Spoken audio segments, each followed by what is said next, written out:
पाकिस्तान हमेशा नाजुक सूरत हाल का शिकार रहा है। चाइना ने ग्रो किया है जी, ये जो रशियन स्टेट्स थे ये आज़ाद होकर कहाँ से कहाँ ग्रो कर गए। 1990 में से पहले के हिंदुस्तान को देखो तो वो भी सूरत हाल हमारी जैसी थी कि पाकिस्तान में कुछ हुआ ही नहीं है। ऑन ग्राउंड रियल एग्जिस्ट करते हुए एहसासों का जो मालिक होगा वो 10 गुना कीमत लेगा, जबकि पाकिस्तान में तरक्की हो जाएगी।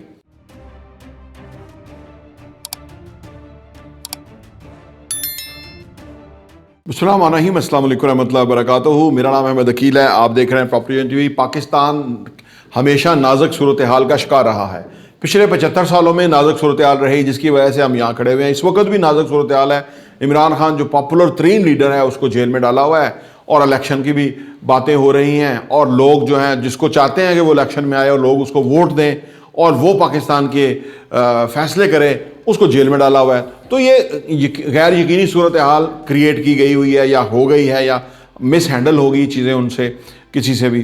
तो ये जो सवाल ये पैदा होता है कि अगर ये सूरत हाल है और रहेगी और माजी में रही तो क्या रियल एस्टेट में इन्वेस्ट करना बनता है? क्या पाकिस्तान के अंदर सरमायाकारी का फ़ायदा है? क्या पाकिस्तान के अंदर लोगों को फ़ायदा भी होगा कि या इस तरह की सूरत हाल चलती रहेगी? आइए बात करते हैं।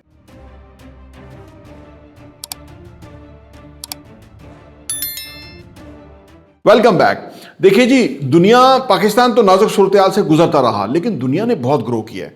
चाइना ने ग्रो किया है जी, ये जो रशियन स्टेट्स थे ये आज़ाद होकर कहाँ से कहाँ ग्रो कर गए, ठीक है ना। ये मिडल ईस्ट ने कितना ग्रो किया, ठीक है। और जो अमेरिका, यूके वगैरह वो तो पहले ही वेल स्टैब्लिश थे, लेकिन ये जो हमारे सामने ही हमारे बराबर ही तकरीबन उसी सूरत हाल में थे, बल्कि हमसे पीछे थे। मिडल ईस्ट, कुवैत वगैरह, दुबई वगैरह ये तो पीछे थे, तो ये भी डेवलप हो गए। अच्छा, हुआ ये है कि हमने तो चलो गुजारा किया, लेकिन इधर लोगों ने बहुत ग्रो किया। इस वजह से हमें बहुत लगता है कि हम बहुत पीछे हैं, सही है ना। लेकिन अगर 1990 में से पहले के हिंदुस्तान को देखो तो वो भी सूरत हाल हमारी जैसी थी। तो एक लीडर आ गया मनमोहन सिंह, तो उसने उसको हिंदुस्तान को जो है एक सही डायरेक्शन और डगर पे डाल दिया, ठीक है ना। तो पाकिस्तान में उसी तरह के एक बंदे की ज़रूरत है कि जो डाल सकता है, और वो इमरान खान है। ये समझ आती है कि वो उसके अंदर कैपेसिटी है, उसके अंदर विल है, इंटेंट है जो कि वो कर सकता है। अल्लाह करे उसके इस्टेब्लिशमेंट के साथ मामला तय पा जाए, या कम से कम इस्टेब्लिशमेंट जो है वो उसको काम करने का मौका दे दे। अच्छा यहाँ पे ना इस सूरत हाल में तो अपॉर्चुनिटी है ना। मैं लोगों को कहता हूँ कि आने वाले टाइम में ये 7 से 10 गुना हो जाएंगे, 15 गुना हो जाएंगे। मैं सिर्फ इस बेस पे कहता हूँ कि पाकिस्तान में कुछ हुआ ही नहीं है। ऑन ग्राउंड रियल एग्जिस्ट करते हुए एहसासों का जो मालिक होगा वो 10 गुना कीमत लेगा, जबकि पाकिस्तान में तरक्की हो जाएगी। ऐसा है, आज आप शंघाई चले जाएं, कितनी तरक्की है, कितना महंगा रियल एस्टेट है। इस तरह आप दुनिया भर में दुबई में चले जाएं, कितना हाई रेंट है, कितना महंगा रियल एस्टेट है, ठीक है ना। तो 3 करोड़ की वहाँ आबादी है, समझ लें ओवरऑल। तो हम तो 25 करोड़ की आबादी है। हमारे तो पाकिस्तानियों के पास बहुत पैसा है, बाहर ओवरसीज पाकिस्तानियों के पास बहुत पैसा है। पाकिस्तान के अंदर बहुत कुछ होने वाला है, होगा, ये बिल्कुल होगा। सिर्फ ये है कि हमारे जो फाइनेंशियल स्टेबिलिटी है ना वो जुड़ी हुई है पॉलिटिकल स्टेबिलिटी के साथ, और पॉलिटिकल स्टेबिलिटी जुड़ी हुई है फ्री एंड फेयर इलेक्शन और इंडिपेंडेंट हुकूमत के साथ, और इंडिपेंडेंट हुकूमत जुड़ी हुई है अवाम के शऊर के साथ।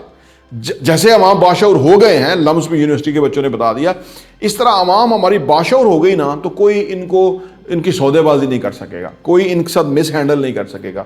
टर्की वाला मामला हो जाएगा कि लोग खड़े हो जाएंगे अदारे के लोगों के सामने, तो वो भी हमारे ही लोग हैं, हमारे ही भाई हैं जो वहाँ हैं।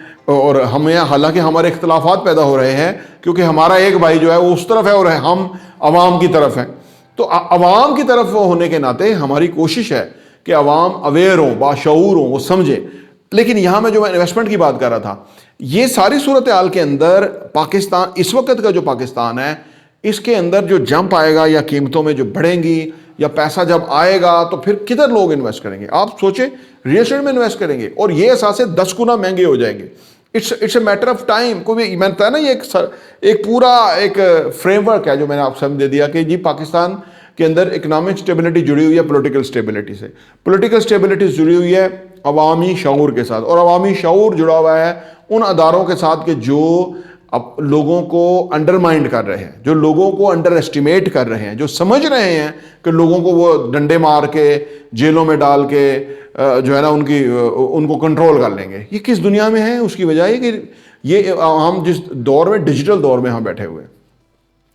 एक इजराइल फ़लस्तीनियों को तो मार नहीं सका, उल्टा देखें उन्होंने सुरंगें बना ली हैं, वो आगे बड़ी मज़ाहमत दे रहे हैं। तो कौन किसी को काबज़ कर सकता है, कब्ज़ा करके उसको ज़दोकोब करके मार के डरा के उसके ऊपर कोई हमेशा के लिए बैठ सकता है? उसकी वो इतनी मजाल नहीं है, बड़ी सलाहियतें चाहिए। ना ही यहाँ कोई हिटलर है कि जो बड़ा मोटिवेशनल स्पीकर है कि वो लोगों को मोटिवेट कर देगा, जी मेरे साथ आ जाए, मैं डिक्टेटर हूँ। यहाँ ऐसी कोई सलाहियतें भी मौजूद नहीं है, और यहाँ पे जो अवामी बिल है वो भी इसके अगेंस्ट ही है, और कोई डिक्टेटर अभी आ नहीं सकता। बड़े हालात बदल गए, बहरहाल वो अपना कोशिश करके देख लें। लेकिन मेरा ये ईमान है कि पाकिस्तान इस सूरत हाल से निकलेगा ही निकलेगा। ठीक है, 75 साल हमें हो गए, लेकिन हो सकता है अगले 10 साल में हम किसी डिफरेंट सूरत हाल के अंदर हो।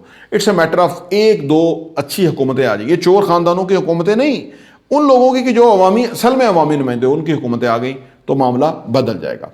प्रॉपर्टी इंटरव्यू देखने का बहुत बहुत शुक्रिया।